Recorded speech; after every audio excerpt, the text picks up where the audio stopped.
Hi San Antonio, I'm Shayam Sen from Cedar Rapids, Iowa, and I'm in 5th grade, and I wrote an essay about George Washington Carver.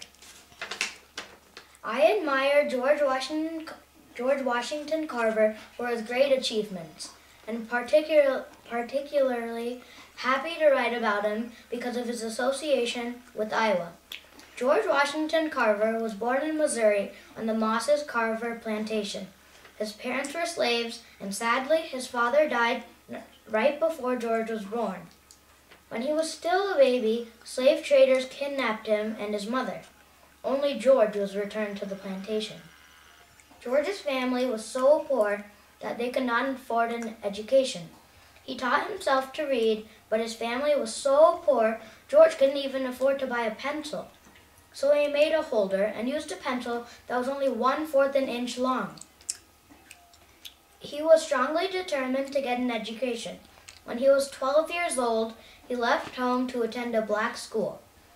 There was only one teacher with 75 children in a small room. While other children played at recess, he studied. He studied at home before and after he did his chores. Soon he knew more than his teacher. George wanted to pursue his education further, so he wrote to a college to enroll, and they accepted him. But when they found out he was black, they rejected him.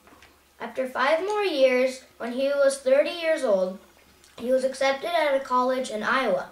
He did so well, his teacher helped him to get a transfer to Iowa State College, where he studied botany. He learned about plants and farming. He became the best botany student on campus. He did many things to earn money to pay for his expenses. George sold hominy, which he had made, and sometimes he ironed clothes for his classmates.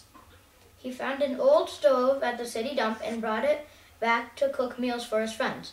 He used old wrapping paper for notebooks. His teaching career started by teaching biology to the beginning students. Later, George was asked to teach at Tuskegee Institute in Alabama.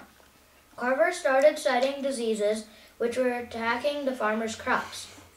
Carver also did a lot of experimenting to find new ways to use different plants. He made more than 300 products from his peanuts. He even made soap and ink from peanuts. From sweet potatoes, he made 118 products, including flour and candy.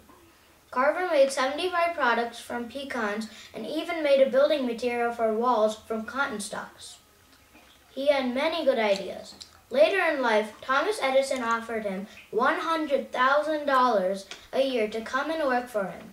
But George didn't accept the offer. He was so passionate about his work that he made his students work hard and insisted they do each experiment right. Wealth was not important to him. He thought that the truly successful person was the one who had learned to serve others. He was one of the finest scientists in the world has ever known. George achieved many accomplishments in his life. That is why many people look up to him. George Washington Carver continues to be one of the most respected African Americans of all time. Bye.